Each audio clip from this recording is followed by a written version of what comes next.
Us talk. Hi everyone. We've got 13 at the moment, so hopefully a few more people log in, but this will also be online. So if you're watching this live, thank you, and if you're watching it recorded, thank you as well. I'm just going to start off with an acknowledgement of country. I acknowledge the traditional custodians of the land on which we work and live, the people of their nation, and recognise their continuing connection to land, water, and the community. We pay respect to elders past and present. I appreciate we are all on different land, but I still wanted to include that. That's so nice. You know what? It's often like so forgotten when we do things online. Yeah. And of course, we're still here, you know. Just because we're together doesn't mean that we are still, you know, not on the same land. Yeah, far out. Thank you. Cool. So let's kick this off. I'll ask you an easy one that you probably get asked all the time. How did you get started with DJing, and what advice do you have for anyone out there who looks up to you and has similar career goals? Awesome. So I started DJing almost 10 years ago now, which is actually crazy. It's such a long time ago, and it's just gone so quickly. So I actually started off, I was a bedroom DJ, so I kind of taught myself. Oh, that's so cute. Myself in my bedroom. I had some really old Pioneers that I'd borrowed, and I was just like, you know, using them, just messing about. And a couple of months after I started doing that, I heard of a competition called Your Shot. Your Shot is, for anyone that hasn't heard of it, it's a competition that gives young people the opportunity to learn how to DJ, and then also kind of teaches you some performance techniques, some industry tips, I suppose. And then at the end of the 6-week intensive period, there's like a big festival, if you will, and everyone competes against one another. And I ended up coming second in that back in 2011 out of about 100 kids, which is, I was very proud of myself. Got that many people that participate. Yeah, and now it's even more. I think they might have like 150 kids every year in each city. Yeah, and it was a great opportunity for me because not only did I met so many people that I'm still good friends with, and they've become like almost my family, really. That's really cool. My like prize for coming second was a residency at Soho nightclub in the Cross. I don't know if you ever, are you from Sydney? Yeah, I am. Yes, I have been to Soho. I lived at Soho when I was younger. And so it was always a dream of mine to play there. I remember dancing in the crowd and looking up at the stage, just thinking, "Gosh, I really hope one day that I can DJ." That's so amazing. Yeah, and then obviously, like the last almost 10 years has just been kind of a process of me working, learning to like produce music, learning how to perform better, how to be a better businesswoman. And yeah, it's been a crazy journey, that's for sure. That's so amazing. I'll answer the second half of the question because I realize I'm just blabbing on about myself. The second half of the question as to like tips for someone who wants to get into DJing, I would definitely say that the most important thing to do is to practice your craft, because so many people these days are DJs. And so many people have access to equipment and programs which allow you to DJ. So it's really important that you're able to DJ really well. So when you get up on stage, you can perform in a way that's able to showcase more than just any other DJ can. You know, if you're able to be really confident in your skills, then you're going to be able to kind of wow the crowd, because you're going to be more confident and more engaging. There's nothing more boring than a DJ that looks like they want to leave the club. So yeah, I would say definitely practice. That is definitely good advice for sure. So we'll switch from that and start talking about veganism. So everyone has, yay, everyone has something that prompted them to go vegan, something that either shocked them or that they learned or saw a documentary. What was it for you that made you either interested in veganism or something that made you go, wow, I'm going vegan? So I feel like I was always destined to be vegan. There's this story that I remember when I was like 4 or 5 years old. We were having Christmas dinner at my auntie and uncle's place, and I really didn't want to eat the meat. And so what I did was I would like chew it in my mouth and then spit it into my napkin and like put it under my seat. And then I remember getting in so much trouble because obviously at the end of the meal there was a pile of chewed up meat under my seat. It's disgusting. And I always remember as a young kid asking my mum, could I go vegetarian? Because I didn't know what veganism was back then. And she always said, look, when you can cook for yourself, you can. I'm sure so many people can relate to that response. Yeah. That was definitely my mum. She was like, when it's up to you, you can do whatever you want. Absolutely. And you know what? I probably would have said the same thing. You know, cooking for 5 people, sometimes more. So totally get cooking a veggie option just wasn't on her radar, which is more than fine.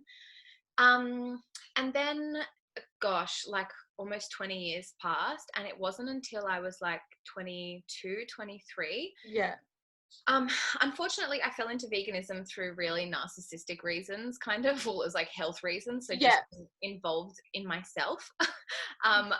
Unfortunately, but that's okay. We all start somewhere. That is still like such a positive aspect though of going vegan, like just even realizing how much better you can live for yourself without like, you know, consuming animal-based products. It's still like such an awesome self journey.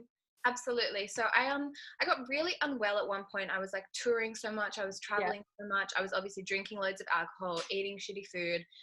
I was in all different time zones for my body. So I was just all over the place. And I had really bad stomach problems, which ended up being diagnosed at a later date as like Crohn's disease. Okay, right. Yeah. So Crohn's is like an inflammatory disease. So it's just massive inflammation in your stomach, which sucks. But I was lucky enough to kind of have caught it early, so I didn't have really full-blown symptoms that some people that might have been living with it for say 10 or 20 years might have. So anyway, I remember speaking to my cousin Rosie. She has been vegan forever, and I was like sitting there unhealthy, sick, feeling crap, and she was just sitting there like this glowing in front of me. And I remember at that point in time she was experimenting with mono eating. Right. Okay. Is that what it's called? Mono something, where you just eat like the one food. Oh, right. Yeah, like crazy stuff. So she'd just eat watermelon for a week, and then she'd just eat mango for a week. No way. Broccoli for a week. She doesn't do that anymore, but she was like really hardcore back then, and I suppose experimental as well, which is awesome to try different things. And I just remember thinking to myself, I have to make some changes in my life because I want to look and feel like how she's feeling, and I'm not that right now. So it took me from that point about 5 months to make the switch fully to veganism. And I had been dabbling, like I was kind of flexitarian before that. I'd be like veggie for a week, and then I'd slip up and eat some fish or something stupid like that. So I was, I suppose, a flexitarian for a while before that.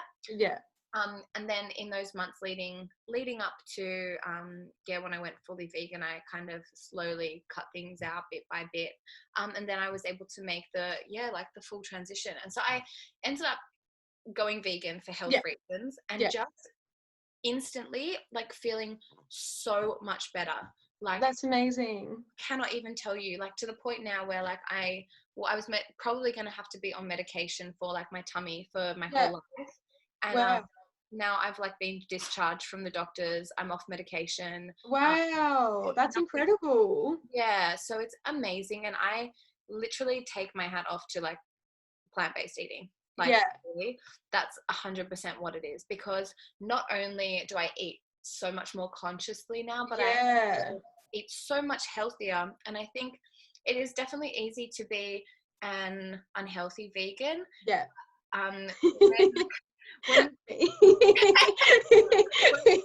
I eat so much shit as well. Don't get me wrong. I love eating junk food. Our office is near like Nudie Donuts in Surrey Hills. So sometimes it'll get to like 3 o'clock and I'm just thinking, ooh. So good. Should I get a donut? Should I not get a donut? Donut always wins that argument. Yeah, I just had a delivery this afternoon from the C Word.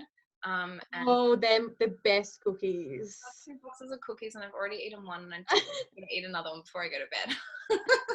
They are, every time I go to the vegan markets, they're like my first stop. Oh, you have to, because if I miss out on them, I'm so upset. Yeah, and they always sell out because they're so good. I know. So yeah, and then I just started to feel, what was I saying? Started to feel so good for health reasons. Yeah. And then as a result of feeling so good, I kind of was like, wow, what am I actually doing? Let me Google it. And then I started to learn all about veganism. So then I realized it was more than just a diet. It was, you know, a lifelong journey and a lifestyle. And it was more about just it was more than just what I was eating. And so now I would say I'm definitely like vegan for animal rights and animals. For sure, obviously the positives of the environmental issues and stuff is just incredible as well. But if I was to choose like one main reason as to why I'm now vegan, it would definitely be that. For sure, yeah.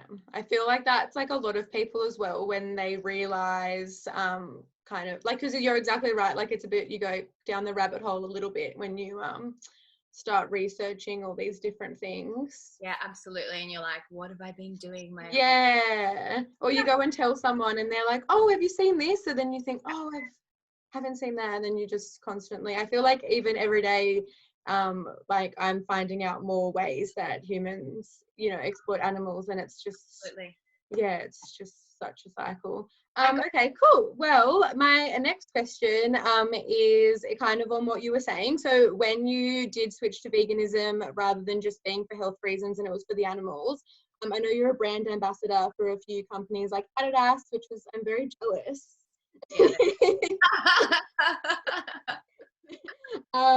So how do you go about that process for you compared to what you used to do before with, you know, I'm sure a lot of companies are aware, you know, you are a vegan, but what's that process like for you? Yeah, awesome. I love talking about this because it's been really special, and the brands that I work with have actually made really cool, I suppose, exceptions for me that kind of allow me to be vegan and still promote what I believe in. You know, not be wearing things that or consuming things that I'm, you know, not okay with doing. So with Adidas in particular, obviously they have a heap of leather shoes, and I've made it very clear to them that I'm not going to be wearing or promoting any of their leather shoes. For sure. And they're totally fine by that, which is great. Yeah, that's awesome. I've also been very like involved with all the Parlay development with Adidas. So they have like a product called Parlay, which is like different trackies and sportswear and shoes all made from recycled ocean trash. Oh wow, cool. Yeah, fun fact, they're actually doing that recycled ocean thread through, I would say, about like 80% of their stock now. Oh wow, that's so amazing. And they don't promote it. It is so stupid because so many people would be like so excited by the fact that that's what they're doing. Like, all the Stella McCartney is made from it. And they don't necessarily talk about it too much. So I've been involved with all of those kind of projects, which has been really awesome. And they've like allowed me to kind of focus on those things and obviously step away from, I suppose, wearing or promoting any products that I don't agree with. And then in regards to JBL, that's another company that I work for. So a lot of their headphones have leather ear holders and like bands. Let me show you. Actually, it's right behind me. So oh my god, I love all your wigs. I just noticed those behind you. So they're human hair. I don't know if human hair is vegan, but it's definitely not animal hair. I'm okay with it being human hair. Yeah. Prefer it to be human than animal. That's fair enough. So they made me these custom headphones that say Tigerlily on it. Oh wow, that's so cute. And all of this is made from vegan leather. That's amazing. So they made like a special set for you. Yeah, and they've made like quite a few pairs for me, which are like custom ones, so I can be like wearing their headphones in gigs and like not feel bad that I'm, you know, rocking a leather product. So that like I almost cried when they showed me Oh, this. that's so sweet. This comes from like, you know, up the big wigs, up the top, you know, Yeah. right at the top of the company overseas. So the fact that they were able to do that was just so awesome. So I feel really lucky to be able to be working with companies that are cool. And also, like, I know Adidas can often have a bit of a bad rep when it comes, you know, all the sweatshop stuff. A lot of the big sports companies do. Yeah. But they are like working really consciously to change that. And I think it's great. Like, it's a work in progress for sure. But I'm on board the work in progress, and I'm really stoked that they are moving forward in that direction, which is awesome. Yeah, that's awesome. It's definitely like a once you know better, you do better kind of situation with that, for sure. And I think it's difficult for these big companies as well. There are so many loopholes that they have to jump through, and so many people they have to get ticks of approval from. And often these people don't give a flying fuck about the environment or about animals or about anything else. And there are some people in the company that obviously are really pushing this momentum and this movement. So it is difficult for big companies to get things across the line. So the fact that like I'm at where I am with these companies is really awesome, and I feel very happy about that. Yeah, that is awesome. And I know you've done like a PETA campaign as well. What was that like working with PETA? I absolutely love that campaign. I think you look so beautiful, and I love seeing, you know, like healthy, beautiful people in these campaigns. We're crushing the stereotype of like weak, sick, protein deprived vegans. So I totally loved that. What was that like? It was nerve-wracking because obviously I'm like naked on camera. I can imagine. Vegetables on my hair, so I made sure I ate really healthy and trained really hard before that campaign. PETA were awesome to work with. They let me select like a team that I felt really comfortable working with. Oh, awesome. When it came to like, you know, having like vegan makeup artist and a photographer that I felt really comfortable being nude around. It was awesome, and it was always a dream of mine, like seeing these incredibly gorgeous, strong, empowered women being on these PETA campaigns. And then when they emailed me, I was like dancing around my lounge. Oh, that's so cute. So excited. So I'm really hoping I can do more stuff like that with them in the future, because and I think it is really important to look, us vegans are given like a really bad rep, and I do think sometimes we are our own worst enemy. But it's really important, I think, to be showing the public that anyone can be vegan, and you can be healthy and strong and confident. You don't have to be like I don't know what society thinks a vegan is, but I think they think them as probably like hippie wearing smoking weed in the back of a van kind of thing. Not Woodstock. Right? That's not a bad look whatsoever, but like you don't need to be doing that for sure. To be a vegan and an animal activist. For sure. What's your training regime like with your traveling? You're traveling a lot. Being like, do you have a nutritionist or a PT that work with you with your veganism, and what's that like? I remember when I saw, if this is just a bit of a fan moment I had, but I saw photos of you at Burning Man, and I was like, oh my goodness, she looks incredible. Like, I want to train like that. I want to look like that. Oh my God. So, fun fact, I didn't actually go to Burning Man. We just recreated a Burning Man set and did a photo shoot. No way! I totally was like, she's at Burning Man, so jealous. I loved your outfit. I loved everything about it. Thank you. Everything you see on Instagram, hey? I'm really glad that it made it look like I was there. Definitely.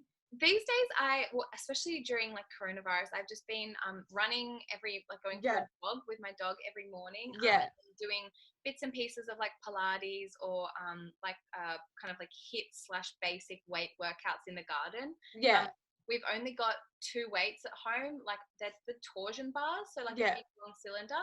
And so I've just been doing really basic stuff with them. Usually before this all happened, I was doing CrossFit style training. Oh, cool. I definitely got like over that, and so actually right before coronavirus happened, I kind of left my gym, which is fine. And I think when this kind of all goes when life goes back to normal and fitness facilities open up again, I'm really craving to really get my yoga back on track and to get back to reformer Pilates, because I love that so much. It burns all these little muscles that you didn't think that you had. But like I just try and mix it up. Like Scott's my partner, we go like swimming often when all the pools were open. Just try and do different things like that to just keep stay it fun. And and not be too worried about, you know, how you look. As long as you feel confident and feel healthy, then that's awesome. In regards to nutrition, I have had periods where I've worked with like different nutritionists and dietitians and things like that. But I've kind of stopped now because I know generally what I'm doing. I feel like being like 4.5 years in, I'm like, okay, cool. I think I've got this. Go and get like regular blood tests done like every 6 months. Just to check all my levels, because I do have history of being iron deficient. So just to make sure that I'm not kind of going down there again. And one of my friends, Sammy Bloom, she's a vegan nutritionist and dietitian. And cool. If ever I have any questions, I send them to her. And she's actually really awesome. Her main shtick, I suppose, is helping people transition from like a SAD diet, standard American diet, to a plant-based diet. Awesome. It's so cool. And so she works with people really closely on transitioning in a way that's going to work for them, but also be like healthful. And it's so important as well, because, you know, if like I speak to so many people and they're like, oh, I was vegan for a week, and I'm like, well, what happened? Like, so having that support is having such like someone support you is so important as well. That's really cool. It's really unfortunate because so many people are really interested and try, but they obviously just take the meat and the dairy off their plate and don't have any replacements. Or like they think tofu's bad for you, or maybe they have like a soy not allergy, but like intolerance. So like, well, I can't eat tofu, so I can't be vegan. I'm like, we eat a little bit more than that. A few months ago now, obviously like before lockdown, I was at my friend's place that he just moved into a new apartment, and his two housemates were sitting there, and you know, my friend made a comment about me being vegan, and his housemate, she goes, oh, I've never met a vegan before. And I was like, oh, like I was really surprised. I was like, oh, we're everywhere, like we're taking over. And she was like, is it hard? And I was like, honestly, no. But I was like, I've been in it. It's been a hot minute. Like, you've got to give yourself 6 months to figure it out. Don't be hard on yourself. And then I was like, honestly, it's not hard. I was like, you can still eat cheese. Like, it's amazing. And then I told a few of my vegan friends, I was like, I met someone the other night who'd never met a vegan. And everyone was like, no, that didn't happen. I was like, no, I swear. You should have taken a photo with her. Yeah, I should have. First vegan moment.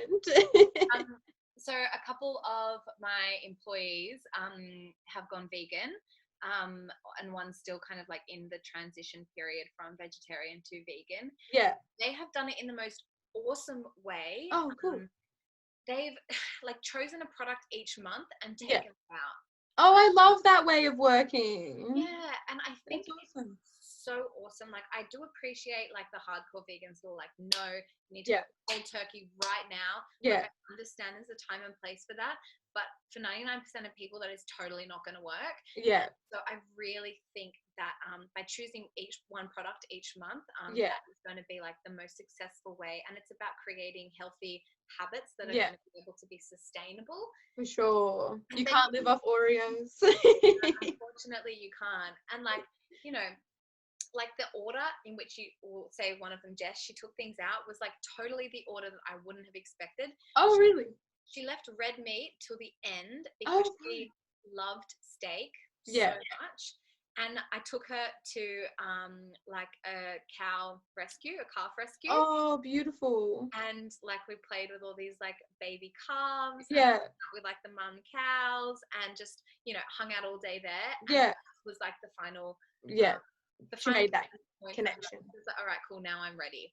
So it's interesting because it allowed her to give up the products that she like was most attached to last. Yeah. I think it's important because like everyone is so different and we all have For like sure. such emotional attachment to our food. Yeah. So if you can do it in a way that's like sustainable For sure, and yeah. long term, it's going to be epic. Yeah, that's so awesome. That's like such a cool thing to do with someone that's wanting to make that transition. Just go and hang out with a bunch of baby cows. So awesome. And like Is it in Sydney or New South Wales? no, it's not. It's up near Noosa actually. Oh.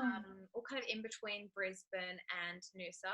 Okay, cool. And the girl Michelle that runs it, she's amazing and just dedicated her life to That's awesome. the animals. She's actually just renamed it. It's called Happily Heifer After. Oh, that's so cute. I'll have to post a link to them when I post this video so people can go and check them out. So I guess on that note of baby cows, so you went vegan for health reasons, you started feeling amazing, you went down the rabbit hole of finding out about animal cruelty. So from that, what made you say, yeah, I'm going to become an activist? Because, you know, you've got your second Instagram account, which is amazing. You talk and do so much amazing content. Sorry, you post so much amazing content on that. So yeah, what was that moment for you where you were like, I'm going to start fighting for what I believe in and for the animals? I love this question. This is awesome. So I always saw this like quote from vegans, and it was like, the only thing I wish I'd done differently was, and it was either go vegan sooner or become an activist sooner. And it was either, if it's just a regular vegan that wasn't really active about it, they'd say vegan, or if it was an activist, they'd say like being an activist. And I was like, what is this activist thing? Like, I don't really get it, but like, okay, sweet as. And I was like, I wonder if I'm gonna think like that in the future. So that was kind of the first thing that got me thinking about that, was that quote saying, I wish I would have become an activist or like spoken out sooner. And then I started to, obviously, like, I watched docos and was watching a lot of stuff online. I'm really bad with watching like graphic stuff. It fucks me up. Yeah, I totally get that. A lot. Like, I'll just sit there and cry for like, if I'm on my period, don't even talk to me. I'll just be like crying over like babies, literally. Really bad. So I totally get that. That's like me. I tell everyone that's not vegan to watch Dominion, but I've never seen it. I've not seen it either. I started and I couldn't watch it. Yeah, that was the same as me. Yeah. I made my sister watch it, and I walked into her living room and she was bawling her eyes out, and I was like, okay, I'm gonna leave you to it. I don't even want to sit there and watch it with you. I just can't. I watched have you seen Okja? I've watched that. I cried so much in Okja. I watched that with my boyfriend, and at the end I was ugly crying on the couch, snot down my nose, going I kid you not, I cried myself to sleep that night. I lay in bed bawling my eyes out, and I don't remember falling asleep because I was just crying. It's so heartbreaking. And so I think I started to like obviously be exposed to these things, and I was getting angry and upset and realizing that I was being so emotionally affected by all of this, right? Yeah. It's like, okay, shit, what is this? So I started to post about it on my main Instagram account, DJ Tigerlily. And all of a sudden I was like losing followers, getting hate messages from people, keep your ideas to yourself, fucking vegan, yada, yada. You know what it's like, standard stuff. Yeah. And I was like, okay, that's not great. Why is that happening? And then I started reading about like, you know, how much of a personal and emotional decision what we eat is, and how strongly connected people are to their ability to choose, you know, what they're going to eat, how it's such a cultural thing, all this stuff. Kind of became more angry, more sad. That's when I decided that I would create Our Soul Purpose. The name kind of like lends to what it's about, like, you know, having like this purpose on the planet to do something bigger and greater than like what we're just kind of here for. That's when I decided that I would start speaking out for the animals. And I like don't really think there was a turning point where I was like, I'm an activist. And I feel like I don't, because I'm not like standing on social media with like signs and pitchforks and like I kind of try and do it in a way that's accessible to everyone. For sure. to try and, as much as I want to post like videos of really bad things happening, I know that by posting like really delicious food or really cute images of like happy baby rescued animals, that's going to get so many more people across the line. So like my kind of way of moving forward with the activism is trying to really do it from a positive space. And then of course every now and then I post and share things that I feel like people really need to see. But yeah, to really to be active through inspiration, and to try and be like a shining positive light in like this really shitty, awful space of the world that we live in. No, I love that. I think that's like such a good approach. I mean, everyone's got like a different turning point of, you know, why they transition, but I do absolutely love that, because if you already love animals and you're not vegan and then you are seeing these super cute animals and this delicious food, it does make it seem like it's so much not only worthwhile but easier and accessible to do as well. So I do love that approach.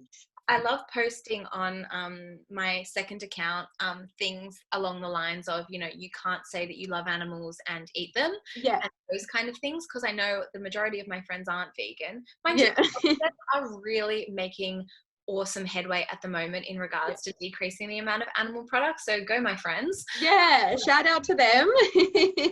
But it is a really awesome thing, because I know that they all see it, and I'm like, you guys just need to keep thinking about this, because I don't think that the penny has dropped for so many of them and for so many people. Like, fuck, it took me like 23 years for the penny, 24 years for the penny to drop. For me to really realize that I said I loved animals, but like I was like murdering them. So. For sure. I speak like that as well, don't worry. So as I know from Aside Veganism, you're also a huge advocate for mental health, and you have been for quite some time. What prompted you to get involved with that, and what are some of the campaigns you've worked on? So I was probably like a mental health advocate before I was a vegan advocate. And I'm still definitely an advocate for mental health, but I have really just moved over to only doing like the vegan activism stuff right now. For the most part, because I don't want to get my message confused. And as much as I am passionate about mental health, I'm like so passionate about veganism. Like I feel like that is definitely like my calling. For sure. But I have done awesome stuff with Lifeline and with Are You OK Day. So I actually flew over to New York and ran the New York Marathon. Wow. To raise money and awareness for Lifeline, which was awesome. And I've done a whole heap of speeches and different activations for Are You OK Day, which is awesome. And that actually all kind of was prompted, funnily enough, through Snapchat. Oh, really? So back when Snapchat was a thing. Rest in peace, Snapchat. Yeah, I think people still use it. Sometimes people will be like, I saw this filter on Snapchat, and I'm like, on what? Who? Anymore. I remember it was like coming up to Are You OK Day week. And I had been feeling just cruddy, like, you know, as you can imagine, late nights, alcohol, shitty food, different time zones, doesn't lend itself to like good mental health. So like entertainers and shift workers are really I think susceptible to falling into bad mental health habits and holes. So I just decided one day, I was like, stuff it, I'm going to share my experience and how I'm feeling with everyone leading up to Are You OK Day. Like they didn't ask me to or anything, but I decided to do like 7 days of Are You OK Day on my Snapchat, and I did like a chat each day talking about like what I was kind of going through. And I love that. Like vulnerability and being transparent. And so I didn't even realize I was doing it, to be honest with you. Okay. I'm gonna be me. Like, I think I probably had shitloads of followers and I just didn't even care. I was like, whatever. I think that's always been my attitude. Like, just do what I kind of feel like is the right thing to do. And obviously someone told them. And then they hit me up and they were like, hey, we love what you're doing. This is so awesome. Like, can you keep sharing this stuff? So yeah, I think it's so important for us to talk about and us to think about, especially during this period of time. I know for one, my mental health has been like a roller coaster the last 2 months. Like some days I feel awesome, and I've been having a really good week this week, which is awesome. That's good. Thanks. But like, last week I was all over the place. I was just like as you saw, forgetting things left, right, and center, like not wanting to, like feeling really demotivated, like unable to express how I was feeling, like all these kind of things.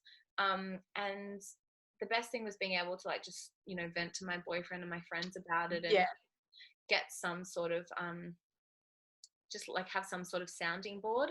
But I think everyone like needs to find out how they can keep themselves in the best state possible mentally. So for me, I know it's like I've got to move every day, whether it's walking, running, stretching, going up to like the Woolies in Balmain as opposed to the Woolies in Roselle, like just getting some extra time outdoors in. And I think having a dog is often very helpful for that.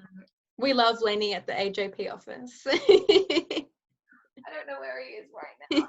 Playing with Scott before. He's such a good boy. We had someone come and pick up someone from JBL come pick up some speakers just earlier, and he brought his daughter, and obviously we don't have kids, so I never really know how Lenny is going to be with kids, and he's so sweet. He just kissed her hand and brought her forward, being like, let's play. Oh, that's so cute. Trying to convince Scott to let us adopt a cat, but it's a work in progress. Yeah, fair enough. See what happens. I just adopted a second cat. It'd probably be maybe like a month ago now, and he's still very scared of us, but he absolutely loves my first cat that I had, and it's very, very, very, I can't even think, it's like more than cute to see them like cuddling and kissing, and they sleep on the bed together, and it just makes my heart totally explode. Oh my gosh, they're just so cute. They make such a big difference as well, like being at home constantly and absolutely not being able to go out. We fostered a little cat a while ago, or it was probably a year ago now, and oh my god, he was so cute. Lenny loved Oh, that's so sweet. So beautiful together, but we obviously let him be adopted. Yeah. Like right then and there wasn't the time for us to have a cat. Yeah. But like I don't know what it is. Maybe I'm clucky, but all I can think about is like a little ginger cat. I have a little ginger cat. I'll have to send you some photos you can tempt Scott with. Please. I've been like looking on like all the different adoption websites, like finding cute little ginger babies and just sending them to Scott, trying to like wear him down. Yeah, we'll get him there. Me and you were going to do this. So you mentioned traveling a lot for work and being in different time zones. So I know a lot of people that aren't vegan probably wonder this. How do you go traveling the world and finding plant-based options? And what's your favorite country for food? So my favorite country for food is obviously Australia, because we have the bombest food ever. Yeah, for sure.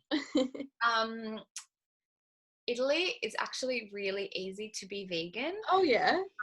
People wouldn't necessarily expect that, but they've got like you can make any pizza or pasta vegan as long as it's like a packet pasta. So it's like the eggs and stuff in it. Yeah. And they've got plenty of beautiful fresh produce as well, which is awesome. From like a junky food perspective, America is obviously just epic because they've just got everything and so much of it, which is awesome. But we were in Japan actually at the start of this year before all this coronavirus happened. Yeah. And I was really nervous about the vegan options there, because we were going to Niseko, which is like a skiing village for 2 weeks. So 2 weeks is a long time to be eating rice. Yeah. I was like, shit, I brought snacks, I brought vegan protein, I brought all this stuff with me just in case I was like going to be caught out. Yeah. And like the convenience stores weren't ideal. Like I got rice crackers and like bananas and apples from the convenience store. Yeah. At every single restaurant we went to, given I did do like quite a bit of research before, there were awesome vegan options. They had plant-based milks. They had little green V's on like so many of the menus. Yeah, cool. You must have been so relieved. I was shocked. I wrote a blog post about it afterwards. I was like, I ate so much amazing food in Japan. Yeah. I honestly went there thinking I would be, I'd be stuffed. The one thing I didn't get to eat, or two things, I didn't get to eat gyoza, and I didn't get to eat ramen. So I was a bit sad about that, but obviously we've got great stuff in Australia and in I was actually the same when I went to Japan. I was really, really nervous, and I actually found a really good ramen place. So if you ever go again, it's in Shibuya, and we actually went back to Shibuya to go to this ramen place again. It was so good. And then when I came back, you know, when you go overseas and you eat something, you just like keep dreaming about this like magical food that you have. But yeah, I was the same. I was nervous about it. A lot of people that I know have been there, they're like, you're not gonna make it. And so yeah, everyone was like saying not the greatest thing, so that's why I was freaking out about it. But yeah, came home and went straight to Rara's. Yeah. And also Nudo at the vegan markets, like that's ramen. I honestly, like when I go to the vegan markets, I don't eat anything else anymore. I just go to Nudo and just have their ramen. That's definitely, I'm definitely in the same boat. That's one of my top vegan market stalls. I just can't fathom not choosing that. It's just good. Well, actually, I also really like the souvlaki. That's another, they're doing like takeaway home packs at the moment. Yeah, I did that. Was it good? It was really good. Yeah. Like I posted on Instagram and heaps of people were like, how did you get this delivered? I was like, they're delivering. Yeah, I'm thinking of doing that. I don't know, this weekend or next weekend. I've been just seeing it come up on my Instagram again, and I'm like, all right. No, it was definitely good. And like they give you the tzatziki and everything. So yeah. Cool. So you mentioned before that you were going for swims and things like that, but many of us are in ISO and we're all probably pretty bored. So what are you doing at the moment to keep busy, since you're obviously not being able to travel? Yeah, so I've honestly been really busy. Like I thought, obviously, so all my DJ sets were like booked until New Year's Eve this year, right? I was, wow. Out for the year, and like everything's been cancelled. So I was like, cool, I've got a year to do nothing. And then, of course, all these things just happen. So I've been playing a lot of live sets. I've been working on like a kind of a radio show concept with JBL. I've still been doing like, of course, social media posting and stuff like that, which takes up quite a bit of time. And I've been trying to conceptualize and work on a couple of new business ideas, which being like a vegan business idea specifically. So I still have been actually really busy, which is kind of annoying because I'm looking at like some people who are like on the couch Netflix all day, and I'm like, damn. But I'm still like officially kind of jobless. Like my main job has just kind of disappeared.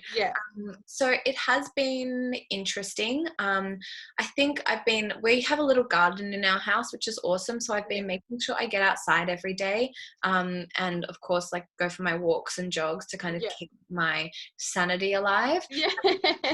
Also been doing a bit of Maori condoing.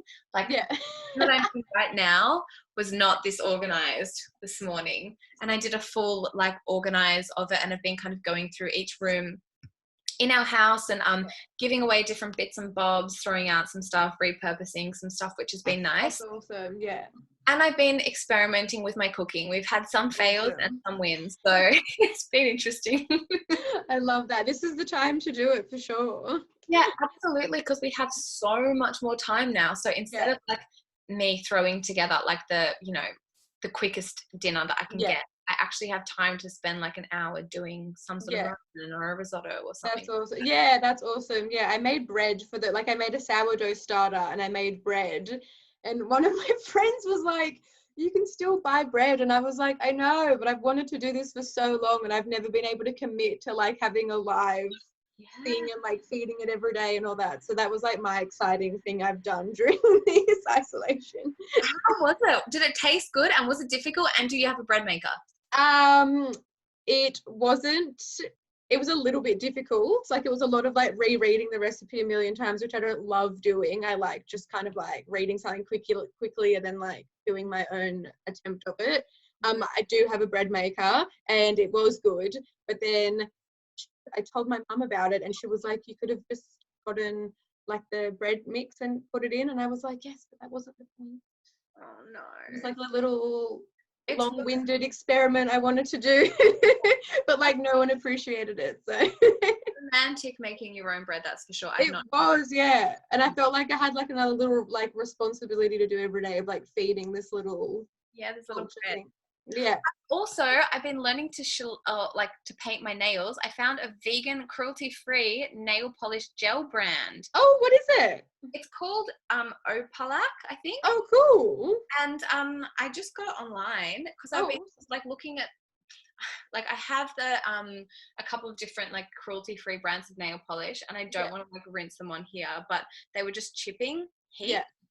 And I was like, this is not good enough. I'm really like, I do so much with my hands. I need my nails to like last. But a lot of like the shellac ones and stuff aren't like vegan and cruelty free. Yeah. So, found one, and I've been learning to do. That's awesome. I did notice you had your nails done. I was like, oh, she must have done them herself, because it's illegal at the moment to go out and get it done. I'm very proud of my DIY. I've been DIY tinting my brows and lashes too. That's not going as well, but it's a work in progress. Oh, well, it looks good from here. So I just have 2 more questions. They're kind of the same. One being, this is probably, both of them actually are probably very hard to answer. But what's your favorite venue to play in Sydney, and what is your favorite vegan restaurant in Sydney? Okay, so the DJing one is easy because I at the moment I'm like contracted to, or like I'm a resident at the Argyle. Oh, cool. Yeah. Yeah, so I've been playing there for like 3 years now almost. Yeah. And it is so fun. Like the club, it's like a massive house party. Yeah. It's always so loose. And I actually don't usually drink much when I DJ. Yeah. But I drink at the Argyle. Yeah. I let my hair down at the Argyle, which was really, really fun. That's awesome. Favorite vegan restaurant? This is so difficult. It is a hard one. I have a couple, like obviously Gigi's. I'll let you list more than one. Okay, thanks. So Gigi's Pizza in Newtown for bums. Yeah. Odie for Yum Cha. Yeah. Amazing. Eden for like general yummy cocktails and vegan food. Epic. Planted & Co. in Leichhardt for like New York style sandwiches. Green Lion, rest in peace for pub. I know, that's so sad. I hope they reopen somewhere. I've been having their pastizzis every night as like an entree to my dinner. So good. What else do I love? Oh my god, Pepe's for in Bondi. Oh, drool. What else? Like, and then of course for like fine dining, Yellow.